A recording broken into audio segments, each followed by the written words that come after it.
Good evening, gentlemen. Good evening on this Sunday night. My name is David Lee. For those of you who don't know or remember me, my name is David Lee. I'm the founder and chief coach of Leeway Mind and Body Mastery.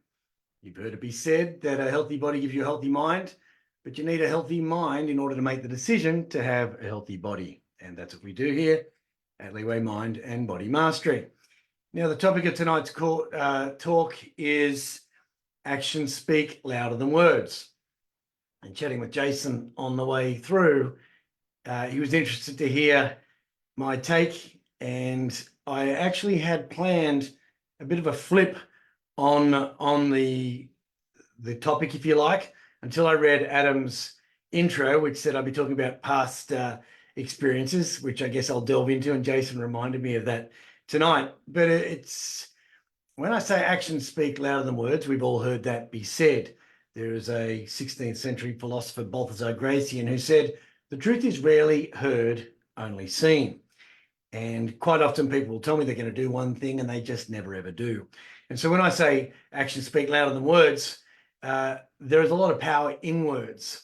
And I say that with a very recent experience. In fact, it was yesterday morning, and I woke up and I had a look at there was a new review on my book for Barnes & Noble. Barnes & Noble are the big bookstore in the US, and the book obviously goes on sale next month. So I'm off to New York to launch that, which would be great.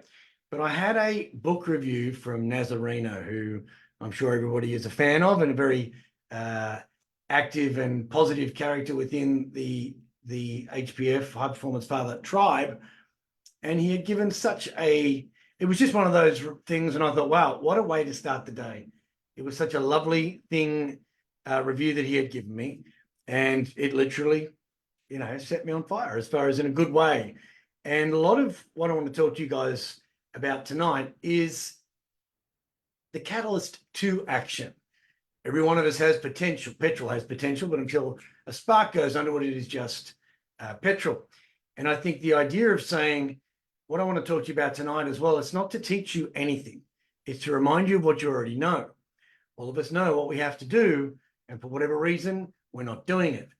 Procrastination is the thief of time, as we've all heard it be said. And I guess my whole thing is around having a bias for action. Life rewards action is one of the things that I have on my website, and it was pretty much one of the first things I had on my first ever executive coaching business card. And as a result, I'll take the action of closing the window because the moth has decided to come in and speak louder than that action. But yes, the idea of developing a bias for action, but having an action plan. I had a boss many, many years ago, and he would walk in and he'd say, action stations, and we'd all get to work. And so tonight I want to talk to you about some of the ways in which you can incite yourself to action. I have been introduced in the past as a motivational speaker. I've been introduced as an inspirational speaker. And on one occasion, I gave a talk and I said, I'm going to introduce myself tonight. And I'm actually an incitational speaker. And somebody who's incitational incites a crowd to anger, revolutions, whatever it was, but they actually get the crowd to do something. It's very good to motivate. I can motivate and walk away from here or wherever you are listening to this or viewing this, and ideally you will get some motivation. But motivation is short term. Inspiration is something that you can consider time and time again and be inspired by. And I say develop an inspirational discontent with the way things are. If your life's not going the way you want your life to be going, be inspired by that with discontent. So think, why haven't I got what I said I wanted? And be discontented by that and inspired at the same time. So by that, I would say that from an inciting you to action perspective, I hope for what I talked to you about tonight, in fact, I've planned that what I talked to you about tonight will be something that incites you into action, into chasing your dreams. So I will do it. When I said I was going to do it in a bit of a back to front kind of way, And I put the entire talk together, and then I read Adam Tasker's introduction, and I thought, oh, okay, I better take a different take on that. But what I will do is talk to you about what I was going to say, which is, if anyone's ever seen Jerry Maguire, and I talk about that every now and again, and he obviously left the sports management company he was working for, and his nemesis, Bob Sugar, is chasing all of his clients before Jerry got the chance to do it. And in fact, Jerry Maguire's document that got him to lose his job was called The Things We Think But Do Not Say. And we all know of neuro-linguistic programming, or NLP. Neuro is thinking, linguistics is language, and programming is action. So as a man thinketh, so he becomes. As you speak, you become. But as you act, you are defined. And I think it's all good to say act now. And there's a book this is one of my daily bookshelf pick it uppers kind of thing, where I'll just flick it up and I'll go, right, the secret of success is making your vocation your vacation. Thank you, Mark Twain. But the one that I've got tonight to kick off with is, the great aim of education is not knowledge, but action. Herbert Spencer said that. It doesn't really matter who he is right now, but there are other people I'm going to tell you who they are and why it's so important that you do know that they are. I'll quickly kick off with the first quote of the night. As you know, I like my quotes, and it's from Mark Twain. And he said, actions speak louder than words, but not nearly as often.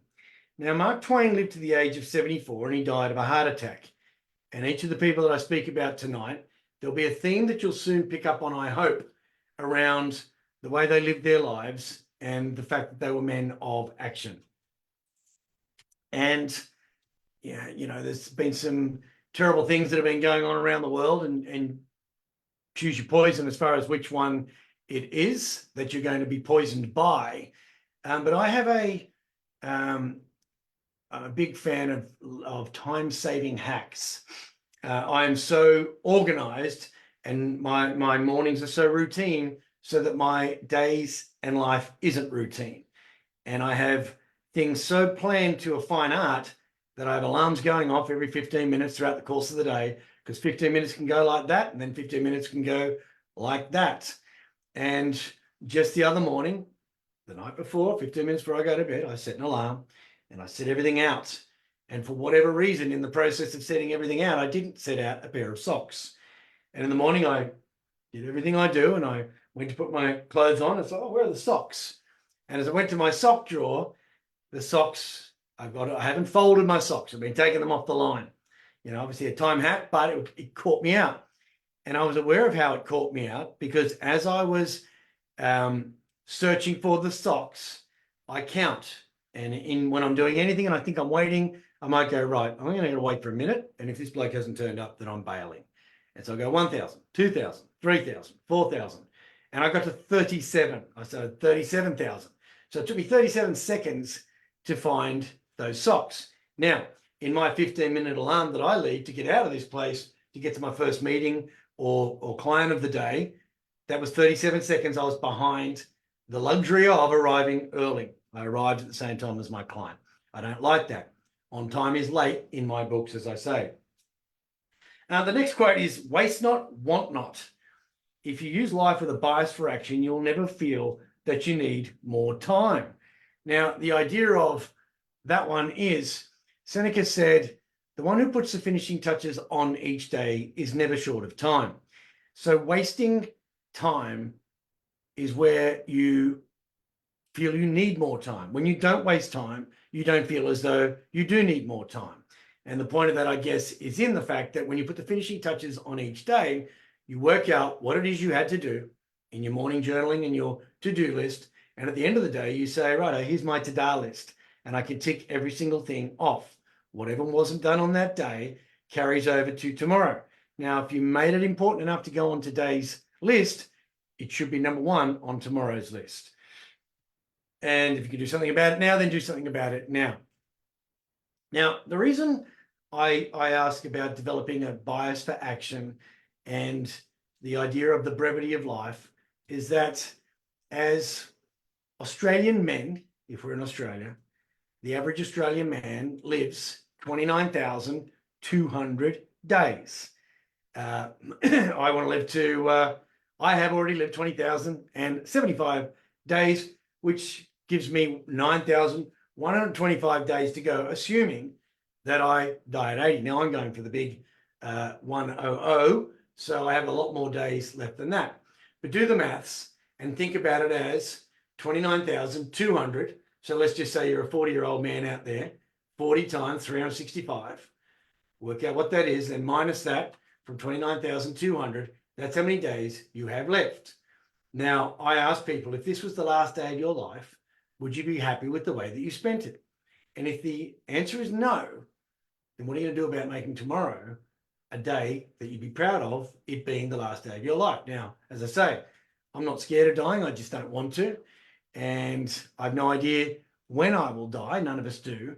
But if I do everything I do every single day to ensure that I live to 100, and not just get to 100, but get there in good stead, then I should be. Now, as I say, recalcitrant, buses aside, or that whatever happens, crazed lunatics, etc.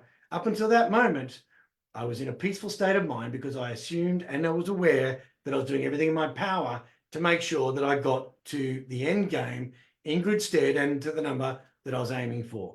So the idea of that is I take action steps to make sure of that. So everything I do of a morning, cold showers, the reading, the education, all that sort of business, it's about keeping my mind young. I talk about sunscreen. The first thing I do after I've had my cold shower, I put sunscreen on. That's just to protect me from skin cancer, which is obviously quite prevalent in this country. I then, even the cold shower, the intentional cold stress that I'm putting myself under is so that I'm dealing with stress. It's called eustress, which is good stress, as opposed to distress, which is bad stress. And it's eustress, as exercise is, which puts us under a stressful state, but that's not going to kill us. And in fact, increases our body's resilience to adversity. So if you can have a cold shower of a morning for 3 or 4 minutes, and it's no big deal, which isn't for me these days, there's a lot of stress you can handle out there when it comes your way. There is a Rudyard Kipling poem, If, and it basically goes, if you can keep your head while all around are losing theirs. And so the idea of beginning with the end in mind being how many days it is you want to live, look backwards from that age. Quite often, I am my own coach. My 100-year-old self tells my 55-year-old self, what you're about to do is not going to be good for me when I'm 100. But if you do that, I'll be pretty happy with you when I'm 100. So I do what 100-year-old me tells me to do, grandfather or father of sorts, but it's also me telling me what to do because I know what I should be doing, as we all do. So Benjamin Disraeli, we've all heard of him. He was an activist, a British politician. He said, action may not always bring happiness, but there is no happiness without action. Now, he died at the age of 76 from bronchitis. The idea that there is no happiness without action, I ask people what their overarching goal is. Mine is peace of mind. My family, I'm the middle child of a 10-kid family, and we had a tough upbringing, and my take on that tough upbringing has removed any excuse that I might have used as to that's why I'm not doing anything with my life, because how could I? We had a tough upbringing. In fact, I wouldn't say fantasized. I've kind of made my childhood such a great thing that I'm actually quite, when I look back and I think, sure, we're kind of blessed. It's quite easy to have cold showers because we had cold showers. There was no choice. Have a shower. It was going to be cold. We didn't have a car, so we had to walk or run everywhere that we walked or ran. So my cardiovascular system was built from the ground up from the very age. Now, those of you with children, you've got up until the age of 13 for their cardiovascular system to be built properly. And if it isn't, get them to work. Now, by that I mean, just take them for a walk, get them active. Life rewards action, but the one of the greatest, the motivator hormone that we've all heard of is dopamine. And unless you can stimulate dopamine production through healthy eating and healthy living, dopamine doesn't produce itself other than through activities that you take. Now, obviously, these acts of action and the idea that there is no happiness without action, the idea of not doing the things we said we would do gives us unhappiness. Now, I went back to my sister. Well, my point about my family is they kind of take pot shots at me every now and again for my, positivity. And my sister said to me, my eldest sister, who's 60, she said to me, what do you think of this? And it was on the family messenger chat. And I think the quote was around the fact of doing 3 things that make you happy every day. And I had said, well, interesting, my take on that is that everybody's definition of happiness is their own. My thing is, what 3 things did I do today that made somebody else happy? Shakespeare said, the scent of the rose remains on the hand of the giver. And in doing things that make other people happy, I am happy. Now, when I talk about the sunscreen I put on for my face, that's to protect me. The reading is sunscreen for my brain and my mind. Any enlightening activity, whether it's getting outdoors, meditating, praying, whatever it is, it's sunscreen for my mind and my soul. Anything I eat, sunscreen for my gut. The exercise is sunscreen for my heart. Engagement is sunscreen for the relationships I have out there. And encouragement is sunscreen for other people. It's where I'm applying sunscreen to other people. And encouragement is the highest form of, it's verbal sunshine for the soul, but encouragement is the highest form of motivation for our children, and self-acknowledgement is the highest form of encouragement for ourselves. So as you're going through your day, checking off your action steps and the list that you've written for yourself that you need to do, you will get an endorphin rush. You'll get a dopamine release. So the reward is in the doing and in the acknowledgement of the doing. I get my clients to write down what it is they do and their to-do list, meaning everything. Get out of bed is one of those achievements that you have made. You didn't hit the snooze button. Getting out of bed is an achievement. Tick. Now, when you get to the stage where you have 20 ticks, as in on paper, not nervous ones, within the first 15 minutes of your morning, that's doing a lot. But it's things that we don't give ourselves encouragement for that at one stage of our lives were very, very difficult to do. Now, Mahatma Gandhi said action expresses priorities. Now, Gandhi was assassinated at the age of 78. His big thing was Satyagraha, which was non-violent resistance. And so even though he was a man of action, he was a man of peaceful action. And I said to somebody yesterday, have you heard of the expression, you catch more flies with honey than you do with salt? And the point I was giving them was they need to be a bit softer. They need to be a bit sweeter, because abrasiveness doesn't get you anywhere. And in fact, it builds up resistance. And when I ask people, if you really want to get your point across to somebody, or you want to get somebody to do something for you, firstly, you've got to make them know that it's in their self-interest to do it, but you have to ask it as a question rather than give it as an instruction. People don't like to be told. None of us do. As I say, I should go about asking you guys questions, but there's no answer on the other side of the call. On the peaceful people's note, Mother Teresa said, love begins at home, and is not how much we do, but how much love rather, that we put into that action. And she died of heart failure at the age of 87. The idea that she's saying that love begins at home.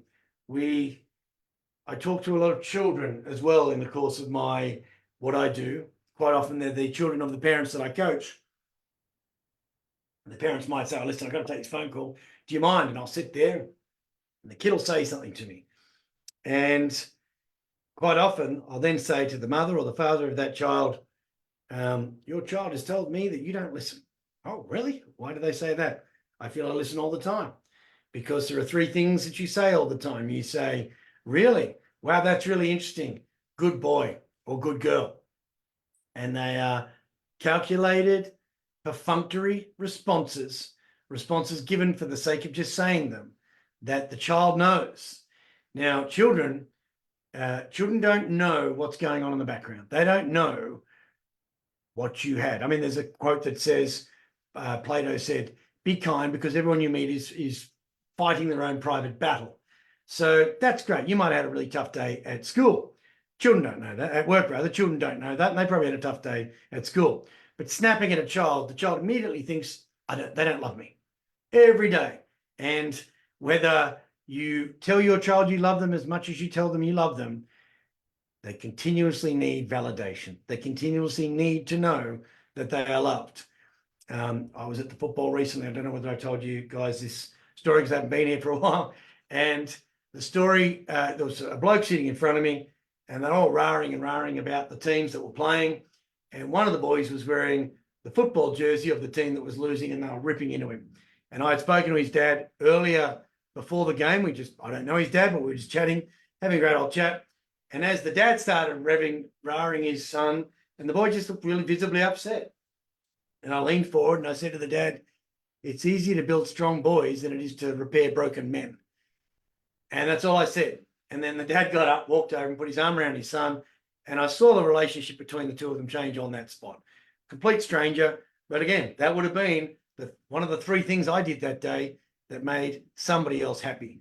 But in making that person, seeing that, I now have a story to tell, but I also feel a good sense of feeling in that. Now, the stuff that is going on in the world at the moment, I don't listen to the news, and people have been pinging me on messages, and obviously something happened in Bondi Junction, and they're sending me this, and I wasn't replying because I didn't want to open it up, because I didn't want that into my world, because my day is planned, particularly a Sunday. I get to sleep in one day a week, and I wake up anyway, but as in early. But on the one day a week that I do sleep in, I want to actually sleep in. And the fact that the phone was pinging, because I could hear it in another room, and I thought, what is it? It wasn't family. Great. Then I went to the gym with my partner, and I said, are you okay? And she said, have you heard what's going on in Bondi Junction? I said, can we finish the workout? I know something's going on, but is there anything we can do anything about? And she said, no. And then she started crying, and I said, what's wrong? And she told me what had happened. And, unless you're living in a cave or you're David Lee who doesn't listen or watch the news, you would know what was going on. When she told me what was going on, I then went to the toilet and had diarrhea. I don't get diarrhea. I eat very, very cleanly. But here's my problem. I do what I do for a living because I love helping people solve a problem now. And when I meet people and I say, listen, in 91 days, everything you tell me is a problem, and everything you tell me you want on the other side of that 91 days, you will have. That's why I'm happy. I know that we can get through this because I'm a man of action, and I'll teach you how to be a man of action, and we get stuff done. But what was upsetting to me this morning when I heard the gravity of this, and I can feel this now, is I could do nothing about that. And I can't. And it was done, and it was terrible. And so my body internalized it, and it manifested itself as the runs. And it literally gave me the shits. And that's where that expression has come from clearly. But it also gave me more credence to the idea that I have a plan, and I have to stick to the plan. And you have a plan. You have to stick to the plan. When Seneca says, to the one who doesn't know which port he's sailing, no wind is favorable. Knowing what port you're sailing to and from which port you are leaving, that's the plan. Start, finish. Beginning, destination. And so when I talk about, the 31,050 days is the way I worked it out, because that's 85. When I first started talking about this, days are numbered. When I think about, people ask me about my book, and the two E's that I didn't say what sunscreen was, is the E of entertainment is sunscreen for everything, because it makes me laugh. Laughter's the best medicine, things like that. But the eighth E of embodiment is pretty much an entire chapter on action. Everything I've spoken about, this is how you put it into action. And with the idea of setting dream goals and the idea of your destiny and living your legacy rather than leaving it behind, the destiny is doing it now. So the D, obviously all of my lessons come as acrostics. Excuse me. And the acrostic of destiny, and an acrostic is a mnemonic, and a mnemonic is a word you use in order to be able to remember something. You know them as acronyms, but acronyms don't necessarily mean anything. I hear a lot of TLAs, three-letter acronyms, and I'm amazed at how often I walk into organizations and they're all speaking in this dialect and code, and I'll say, do you know what that is? And that person says, no. How long have you worked here for? 4 months. You are talking and that person doesn't know what that means. How is that? This is your problem. Communication. Now, the acrostics, getting back to it, the reason why I use words that mean something is so that they're retainable and they mean something. And the idea of destiny is, if you have your destiny in mind, and in the Matrix, Morpheus says to Neo, do you believe in fate, Neo? He says, no, I don't. He says, why not? He says, because I don't like the idea that I'm not in control of my own destiny or my life. Now, the reality of it is we are in control of our own destiny. We're not in control of our own fate. Fate is in store for us, whether we believe in, divine forces or things like that.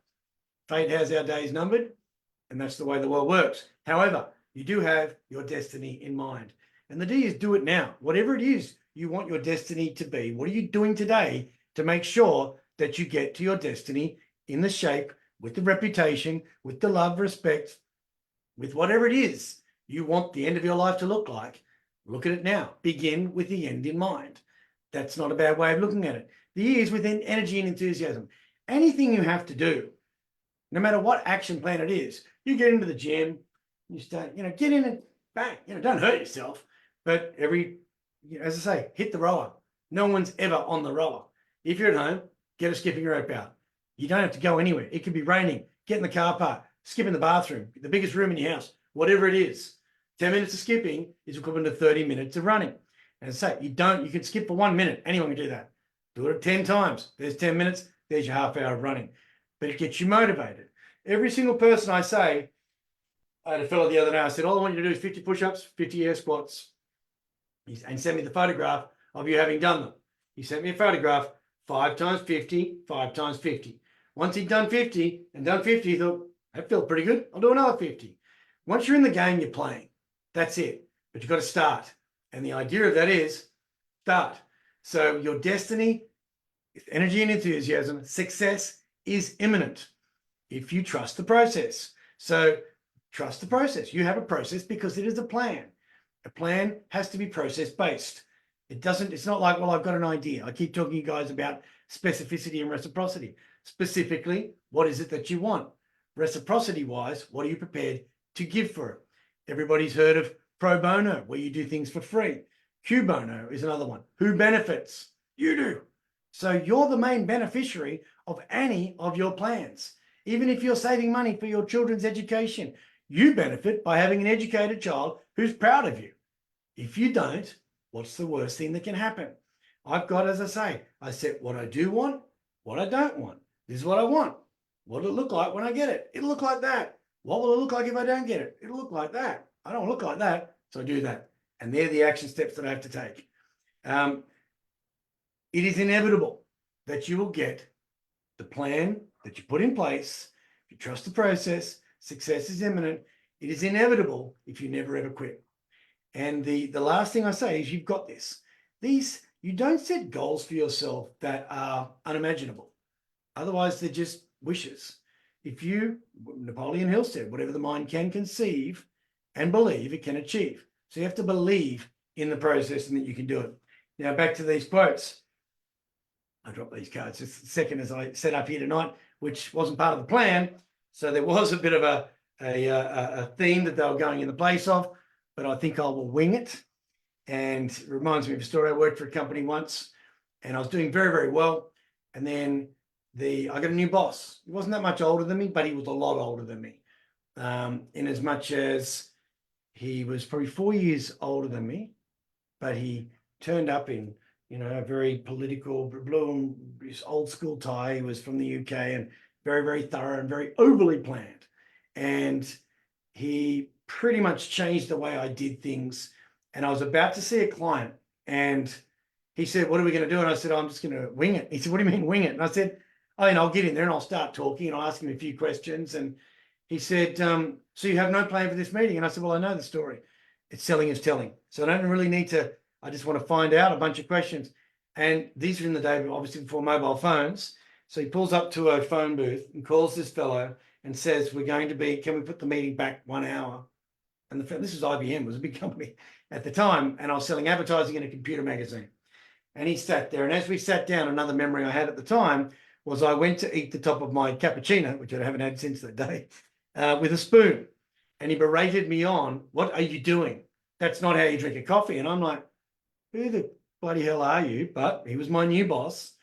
And I left shortly after. As I say to people, you don't leave a bad job, you leave a bad boss. Now, this fellow was just so controlling and so authoritarian, and he got me to question what people thought about me, and I overthought things, and everything just went downhill. So I jumped ship, went to another company. Now, the curious thing about it is my next job, the boss was a Pommy as well. And when he's taking me off to the first meeting, and it was on a boating magazine, and we were going to see Yamaha, which was the biggest client. And I said to him, so what are we going to go and talk to these guys about? And he goes, oh, nothing. I'm just going to wing it. And I thought it was quite interesting. Two people from the same country, different attitudes, same outcome as far as, however, I learned a lot from both of them. One on how to be. Some of his stuff was great. The what would I call him? The perfectionist. And the guy who was totally apathetic taught me a lot of things on not what to do, or not to do those things, and also reassured or reaffirmed some of the things that I did agree with. Now, Zig Ziglar was my next one. He says, it was character that got us out of bed, commitment that wound us into action, and discipline that enabled us to follow through. Zig Ziglar died of pneumonia at 86. Discipline that enabled us to follow through. Now, discipline comes from the word disciple, and disciple means to follow, and the earliest followers of Jesus were known as disciples. And when I say to people, you've got to become your own personal Jesus, you have to be so in tune and believing in the religion of you that you have faith in who you are. And quite often there's a quote by Carl Jung, and he says, the spirit of evil, there's very, very tough words as he calls them himself. The spirit of evil is the negation of the life force by fear. Now, Tony Robbins has written a book about that called Life Force, and it's on everything you should be doing to have a good health span and life force. And for Carl Jung to have said, he died in 2002, old age, I think it was, for him to say the spirit of evil is the negation of the life force by fear is pretty much Baz Luhrmann's modern take on it is a life lived in fear is a life half lived. Now, the opposite of fear is faith. And as I say, fear is false evidence appearing real. And the opposite of fear is faith. And faith is facts actively interpreted through heuristics. And heuristics are a plan. Heuristics are a set of steps that you follow to get to an outcome. And so if you have faith in your plan, because you've executed it well and put it together well, then just follow the plan. Don't deviate from the plan. Develop a bias for action, and you'll get through what it is. Now, when I ask people to set goals, rather than say SMART goals, which are specific, measurable, achievable, realistic, and to a time, there's no motivator in that, apart from the goal itself. My goal-setting acrostic rather, is DREAM. What is it that you really desire? Is it realistic? When do you want it by? What's the end time? The A is, what are the action steps? And once you've outlined those action steps, the M is make it happen. Take the first step. So no matter what it is you have a plan for in mental, physical, spiritual, social, financial, family, business, and romance, what's on the plan? What's the first step? And if you say you want it, then go after it. If you feel you deserve it, go after it. If you feel it's right, go after it. I was talking to my mother the other day, a very religious woman, and I said, Mum, the way I look at it is, if there is a heaven and you live a good life, you go to heaven. If there's a hell and you live a bad life, you go to hell. If there isn't a heaven and you live a good life, well, you lived a good life. If there isn't a heaven or a hell and you lived a bad life, well, you lived a bad life. Bad people know they lived a bad life. People who seem to be winning but are cheating and stealing and all that sort of thing, they know it. The idea that the expression, how does he sleep with himself, that bloke? And then the other expression that the greatest sleeping tablet is a clear conscience. I often say people struggle falling asleep because they're worrying about what they didn't do that day, what they haven't got, or who wronged them, rather than what they did do that day and what they do have and what they righted, rather than somebody wronging them.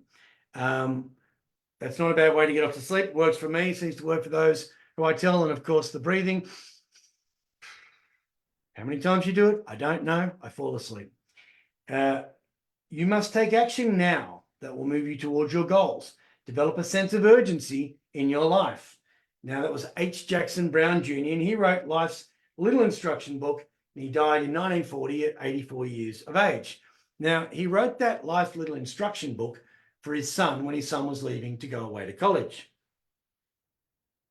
It's another one of those little books that I had, pages falling out of it because I read it in the sauna. But it's all these things that he tells his son to do. And one of the things that I got out of that, he says, fill your car up with petrol whenever it gets to half empty or half full, depending on the way you view the petrol tank. And that has never let me down. Every time the petrol tank gets to half full or half empty, I go and drive to a service station. So I don't care about the cost of petrol because it never cost me more than $50 to fill up my car. What I do care about is when I lend my car to somebody, generally my partner, and I get it back on, it's on empty. Like, 10, can you take my car? Okay, no worries. Can I take your car? And it's like, oh, because there's nothing in it. Now, I've been blessed with my partner. I actually absolutely love her to death. But she's the antithesis of me when it comes to this sort of stuff. And what I love about it is that there are so many things that I see and I think, wow, she's a highly successful woman. She's a highly successful person and absolutely wonderfully kind. Everything about her is excellent except for her time management skills and those little things. It'll always be that she can't do this because she didn't do that, but she didn't do that because she didn't. And these are little simple things, but she loses time. She can think that an hour will go by. And I see it in her children as well. They kind of just, and you think, oh, they're losing time here because they just don't have any concept of time. Bruce Lee said, if you love life, you'll love time because time is what life is made off of. And when I say to people, you either spend time, you waste time, or you invest time. It's no different to money. You spend time. What did you get for that time? Is it an investment of your time or a waste of your time? You can steal my money, I'll get it back. You steal or waste my time, I'll never get that back. But the idea for him to say, developing a sense of urgency in your life, it's where I say, take a minute to begin it.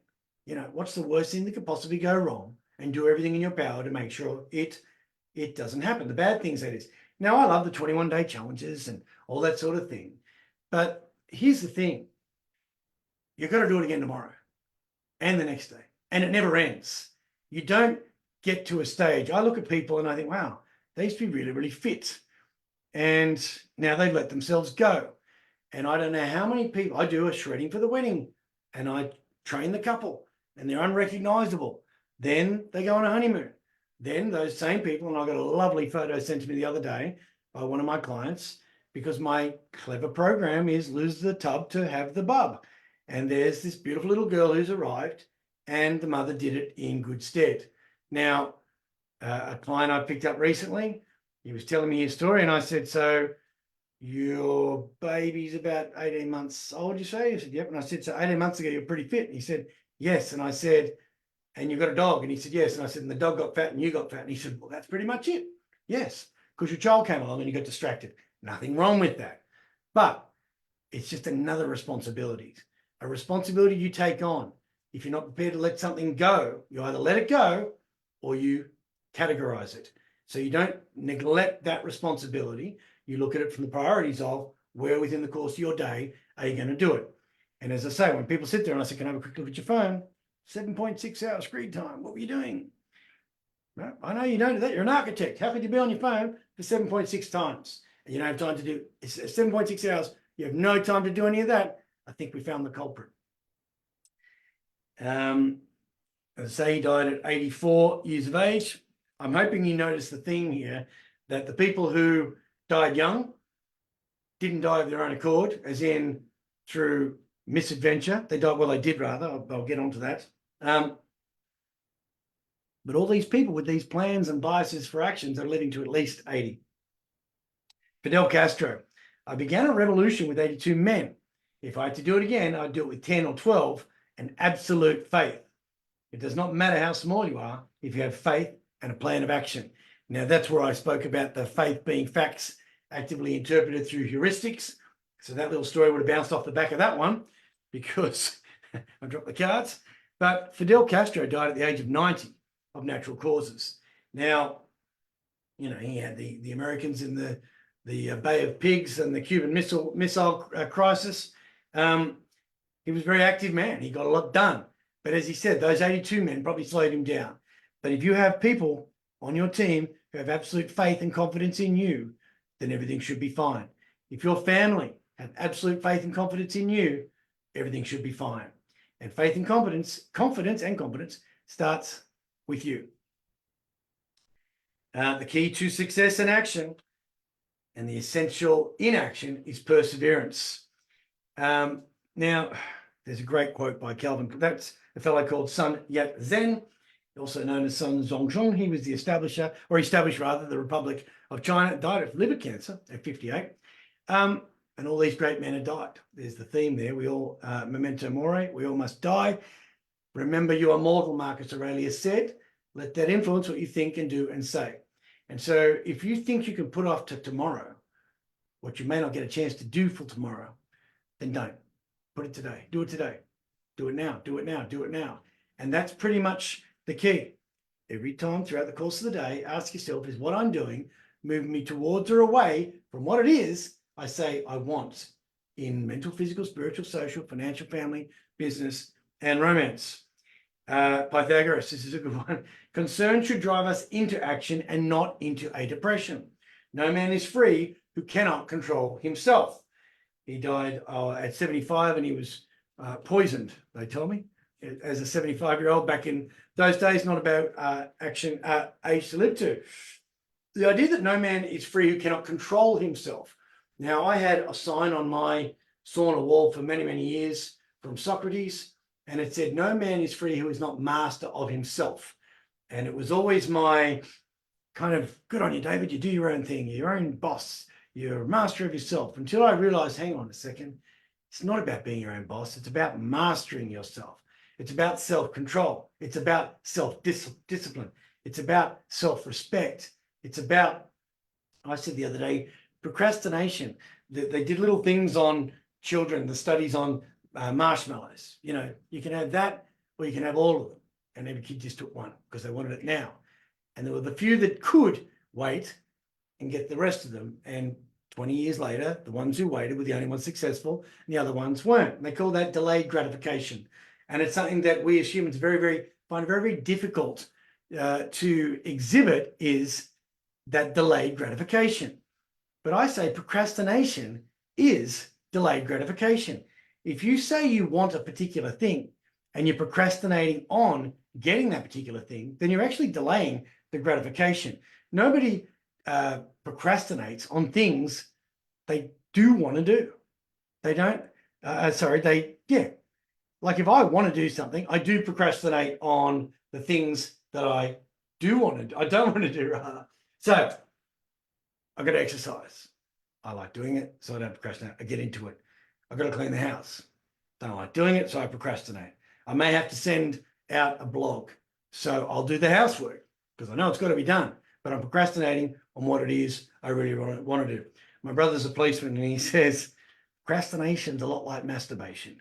It feels okay for a little while till you realize you're just fucking yourself. Those of you who know me well know I'm not much of a swearer, but again, there's no other way to actually make that point. And I hope it sinks in that really when you're procrastinating, nobody else is suffering but you. Because if you don't deliver to your children, they might miss out today, but you miss out for the rest of your and their lives. And it's those little moments that we procrastinate on. Oh yeah, we'll get around to it tomorrow. We'll do it tomorrow. We'll do it tomorrow. You know, near enough is good enough. The idea that you may not get that chance, again, consider it. Ralph Waldo Emerson said, an ounce of action is worth a ton of theory. Another one of those actions speak louder than words. A great essayist on self-reliance, but he died at 78 of pneumonia. Now, a lot of these people who died of either bronchitis or pneumonia. So it's another thing for me that when you talk about, well, when I talk about your immune system being 90% of it in the gut, and the gut biome, there is actually now GAPS psychology, which is basically fixing the mind through the gut. I talk about mind and body mastery. You are today what you ate yesterday. You are today what you read yesterday. You are today how you moved yesterday. You are today how you slept yesterday. You are today who you engaged with yesterday. You are today how well you spent the time with your family yesterday. Everything you are today is what you did yesterday. When I say to clients, how's your diet? And they go, oh, it's pretty good. I say, what did you eat yesterday? Well, no, I don't care about what you think your diet is. Tell me what you ate yesterday down to the last crumb. Now, what were we celebrating? Nothing really. Whose birthday? Nothing really.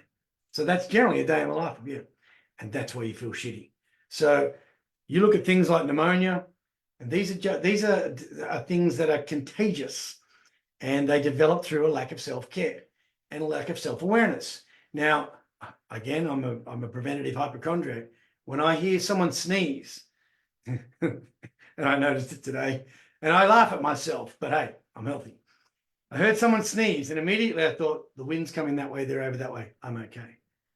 But if the wind was coming that way and they were over that way, I would go, hold my breath and walk as far away from them as possible. And that's just what I do. I've been doing it for years, and I very, very rarely get sick. But I had a sauna tonight, and that's another one of those things. Detoxifies the body, lots of eucalyptus oil, and cleanses out the system. And I drink lots and lots of water. And again, vitamin C. The body doesn't manufacture my vitamin C with my Himalayan rock salt and lemon juice. The juice of one lemon has 132% of your daily vitamin C requirements. Vitamin C only stays in the body for 10 hours. So you've got to kind of have it twice. So of an evening, I don't eat a lot of fruit. I eat like green bananas because they're low in sugar. Blueberries because they are the king of fruits. They're rich in antioxidants. If you freeze them, the catechins, which are the antioxidants, are crystallized in the skin, and you'll get them, more of them than you will in actually a fresh blueberry. Blueberries can cost you $10 a punnet, and some days I buy my kilo bag as often as I need my kilo bag, and I put pretty much a half cup of blueberries in my smoothie every day. The only other fruit that I'll have, obviously the lemon in the morning, and I'll have an orange of an evening if they're ripe and in season, and I get the fiber out of that orange as well. But again, another hit of vitamin C. Take time to deliberate, but when the time for action has arrived, stop thinking and go in. Now, Napoleon Bonaparte said that. He was involved in 23 wars. He lived to the age of, what was he? He died at 51. Well, you'd expect that from a warrior. But he was also known as probably the most prolific strategist in war. 6 wars over 23 years. He died in exile, probably out of sheer boredom. I don't think they left him with anything. His first place they exiled him to was Elba. The longest palindrome in the world is able was I, ere I saw Elba, from Napoleon. Bit of trivia there. But Napoleon Bonaparte, take time to deliberate, but when the time for action comes, get in there, stop thinking and go. They call it paralysis by analysis. And you can spend so much time preparing to do what it is. Be prepared, good on you, Scout's motto, but just do it. You know, Nike spent over $300 million on the slogan, just do it.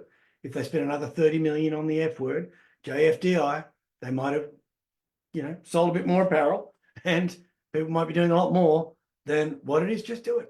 You say you want it. What do you have to do? When I say, what do you want to be? Who do you want to be? What do you want to do? What do you want to have? What do you want to do, be, and have? What do you have to do to be who you want to be, to have what you want to have? Do, behave. A behavior is a belief. You can't believe one thing and behave another way. But what is it you have to do? Everything you want is on the other side of doing.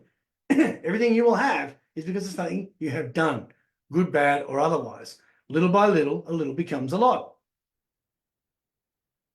If I take one step every day towards doing something that it is that I say I want to do, inevitably I get it.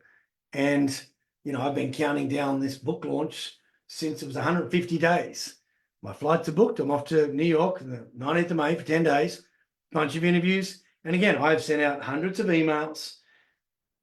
I'm going to be in New York for this date, from this date to that date. Are you available on that? Boom. Now, I wake up the next day and bing, and I go, wow. Wayne Gretzky said, you miss 100% of the shots you don't take. One of the best hockey players the US has produced. But he's right. My daughter is in sales, And she rang me the other day and I asked her how it's going. She goes, Dad, the pipeline's not that great. And I said, how many proposals have you sent out? She goes, well, blah, blah, blah. And I said, before you give me the excuses, my question was, how many proposals did you send out? She said, you're not my boss, Dad. And I said, no, I'm not, but your boss is going to ask you that. Basically, it's a numbers game. You send 100 out and 10 say yes, then 10 said yes. You send 10 out and one says yes, then only one said yes.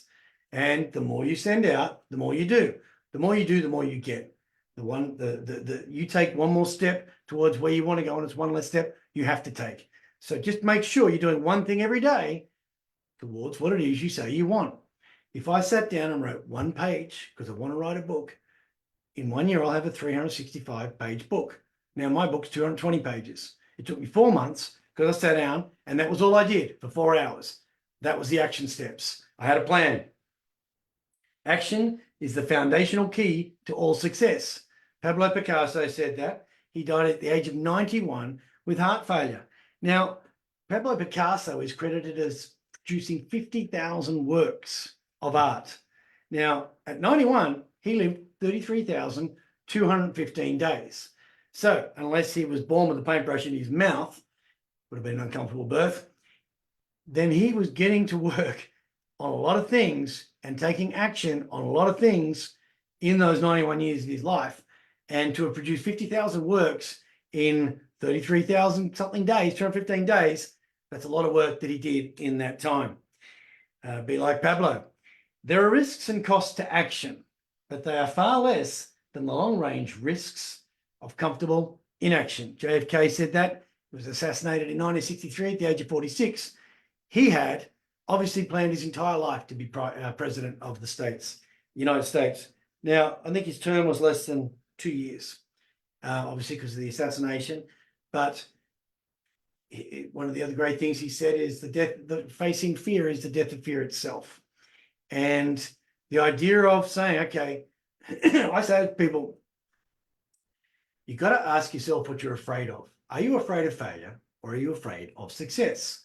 Are you afraid of who it is you'll have to become or maintain being if you get, or when you get rather, what it is you say you want? Excuse me. Because goal setting is not so much in what it is you achieve. It's in who you become in the process. And being able to look yourself in the mirror every night and say, hey, I gave a good account of myself today. When I do my journaling, I encourage people to journal. I've been saying that for ages. Thinking is the soul, talking with itself, Plato said. We learn to think on paper. And I'm always talking about the evolution of these processes. For me, if I do something better today than what I did yesterday, then I'm going to tell people. It affirms what I've done, but it also is evolving on the way that I do things. The idea that I've told you guys that I have a frog that I look at, and I had it on my writing desk. And the idea of it is, it's another Mark Twain quote. He said, if the worst thing you have to do is eat a live frog, then do the worst first, eat the live frog. Now I have that frog sitting on a spirit level in my kitchen. So as soon as I wake up and turn the light on in the kitchen, the first thing I see is the spirit level. What's the level of my spirits? Am I in good spirits? And I generally am, because I would have had a cold shower before I walked in there. Although sometimes I turn the coffee machine on, have the juice of the lemon and the salt water, then have the cold shower. There are days where I've overthought it rather than just get in there and do it. But I look at that frog and I think, what is my frog? That's the worst first. And so that goes on the top of my list when I write my palm card of things I need to do. But how I finish off my journaling every morning is, I believe something wonderful will happen for me today. Then all day long, I go looking for my wonderful. Women love it, particularly your partner, if you say, you know what, today you're my wonderful. But of a morning now, when I start my journaling, so I write the date, I write the time, and I write the day. And I would say, I slept wonderfully last night, or I didn't sleep too well, or whatever it was. And invariably, it might be I slept like rubbish last night because that clown opposite me talked till 5 o'clock in the morning. I've got to have a word with him about that cocaine. I don't know how they're staying up till then. And that has been a journaling prompt that I did write on my to-do list. Now I started, my wonderful from yesterday was. So I'm immediately in a state of gratitude. I'm grateful and appreciative of my wonderful from yesterday. when you start on a high in a positive frame, it becomes contagious. It sets you up for the day. When it is obvious that goals can't be reached, don't adjust the goals, adjust the action steps. Now, that was from Confucius. Confucius was born 551 BC, and he lived to 72 years of age. That's what I say. I've had people say to me, "Oh, listen, when I ask, I say, write your goals in an as if now fashion. Write them as though you've already achieved them." I encourage people to write a letter to themselves at the beginning of every year or at the beginning of any campaign of change, which would be, it is, let's just say, what's today's date? The 14th of April. It's the 14th of April, 2024. And in the past year, I did this. And you write out everything you want to have done, but you read it every day as having done it, as though you're a year down the track. You can do it for as long as you like, but it works well on a year. Now, the more and more you read that letter, the more achievable and realistic that becomes. Because you think, actually, it's really what I wanted. Why haven't I done anything about it? Or what if I do a little thing about it? Now, one lady said to me one year, listen, I got probably 85% of the things done in that letter. What do I do with the others? Do I just forget about them? Am I never going to get them? And I said, no, put them in this year's letter. Adjust the goals. You know, if that doesn't work, try something else. If that doesn't work, try something else. If that doesn't work, try something else.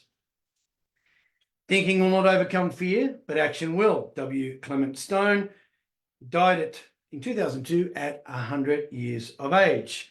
Another positive writer, known for his books on motivation, of course, but dying at 100 of pneumonia. Thinking will not overcome fear, but action will. And as I say, Seneca said, we suffer more in imagination than we do in reality. And I've been saying to people lately, I'm suffering more in your imagination than I am in my reality. Get your plan together, because you're not organized. I shouldn't be disadvantaged. That's anyone that I'll say that to. They say road rage is the person in front of you's fault for you not having a plan. Inaction breeds doubt and fear. Action breeds confidence and courage. If you want to conquer fear, do not sit at home and think about it. Go out and get busy. Now, Dale Carnegie, he obviously wrote How to Win Friends and Influence People. He died in 1936 of natural causes. Good old Dale Carnegie. The idea of inaction breeding fear and doubt. The further, I think I also talk about the dopamine releases, get rewarded. Now, action, life rewards action because dopamine rewards action. Dopamine is the motivation hormone. The more dopamine you can produce, the more motivated you'll become. Cold showers, dopamine. Dopamine is not adrenaline. Coffee doesn't stimulate adrenaline. It closes the adenosine receptors, which are the things that make you tired. Sunshine releases dopamine. Fresh fruit, good eating, releases dopamine. Getting stuff done that is positive and helpful and helping other people releases dopamine. So the idea of getting out and getting busy, life rewards action. It's kinesis. The idea that if I stop wearing this watch, it stops working. If I wear it every day, it doesn't. It's a great reminder to me. A couple more to go. Action is a great restorer and builder of confidence. Inaction is not only the result, but the cause of fear. Very similar. Perhaps the action you take will be successful. Perhaps different actions or adjustments will have to follow. But any action is better than no action at all. That's Dr. Norman Vincent Peale. He died at 95 of a stroke. Now, his was the very first self-help book I ever read. And he wrote the book called The Power of Positive Thinking. Up until that stage, I was a happy enough bloke, but in reading that book and changing my thinking to positivity, life changed in an instant. I was a mail boy at the time. I lived in the Blue Mountains. I was 2 hours away from the city, and I'd catch this train down in the dark, and I'd catch it home in the dark. I'd eat a cold dinner, and 90% of everything we earned had to go to my parents to, for the grand plan, as my father called it, and putting the other kids through school, etc. When I found that book and I adopted the policies that were in that book, life changed. I was always optimistic. I became optimistic and positive probably around the age of 10, but the idea of walking through New York many, many years ago, and I'll do it again in a few weeks, and I came across this statue of Dr. Norman Vincent Peale. And I thought, wow, I am actually in New York, bumping into this statue that I didn't ever know was there, and read the epitaph and thought, I am now where I imagined I would be back then because of the words that this man wrote in a book. And it was basically around the idea that life rewards action, that being positive. Now, you don't get positive about negative things. Inaction breeds doubt and fear and inactivity. The more evidence you have of something, the more faith you will have in it. Now, the more evidence of sloth and sluggishness and gluttony, the more faith or fear you will have in your inability to get out of the abyss or to get out of the hole that you dug yourself in or actually earned for yourself. The last thing I will say, or the last one I'll read out rather. Successful people maintain a positive focus in life, no matter what is going on around them. They stay focused on their past successes rather than their past failures, and on the next action steps they need to take to get them closer to the fulfillment of their goals, rather than all the other distractions that life presents to them. Jack Canfield, who was the author of Chicken Soup for the Soul, who died at the age of 79. Now, successful people, the difference between successful people and unsuccessful people don't want to do it either. They just do it. Unsuccessful people don't want to do it, so they don't do it. And they'll always find somebody else to blame. The idea that, when I started off with the words, actions speak louder than words, and I had started by writing a bunch of words out and what they meant. And I was going to actually go to the idea of saying, I have a problem. I agree, absolutely, actions speak louder than words. But I was going to take the tact, and I think I'll probably do it the next time I get invited along to talk to you guys, which would be around some action words you can develop. I ask each of my clients to get an action word for the year, and then I take on their action words in order to see the journey that they're going on and how difficult it is or isn't to achieve.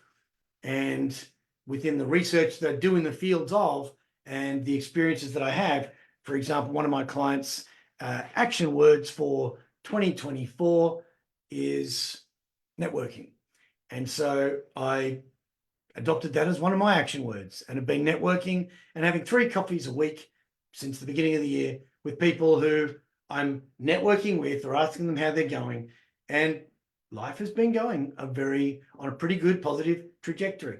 As I say, little by little becomes a lot, good, bad, or otherwise. But what little you didn't do today is a lot more you have to do tomorrow. With that, gentlemen, I'll finish off with the last quote. You are more likely to do the things we shouldn't do when we are stressed. That's Russell Poldrack who said that.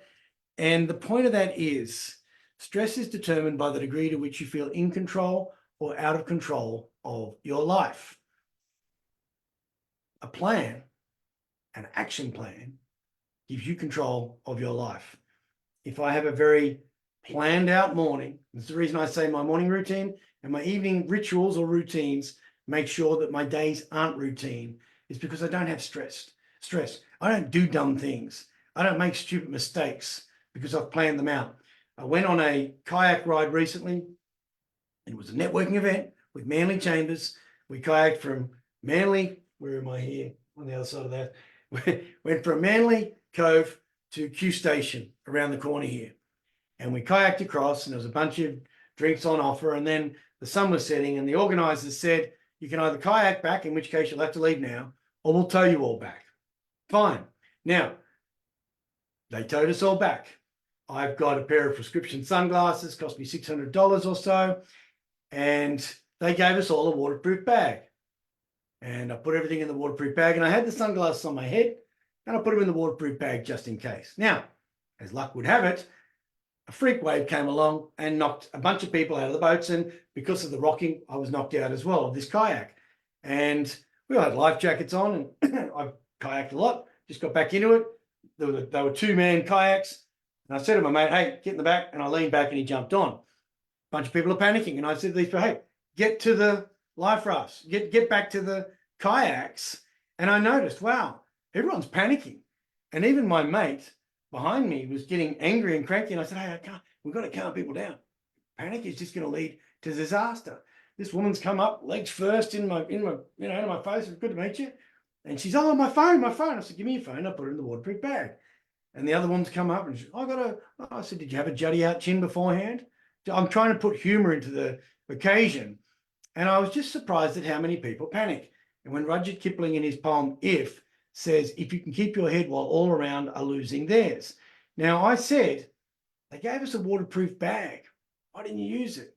This is you signed a waiver.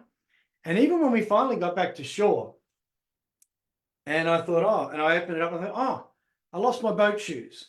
Before I left the house that night, I know I was going out for dinner, and I thought, just in case, I can afford to lose these boat shoes. I've had them for a while. I can't afford to lose these. And I didn't wear them, which I was going to wear. And I lost them. So the idea of preparing to fail is failing to plan. And prior proper planning prevents poor performance. It's just another Latin expression, premeditatio malorum.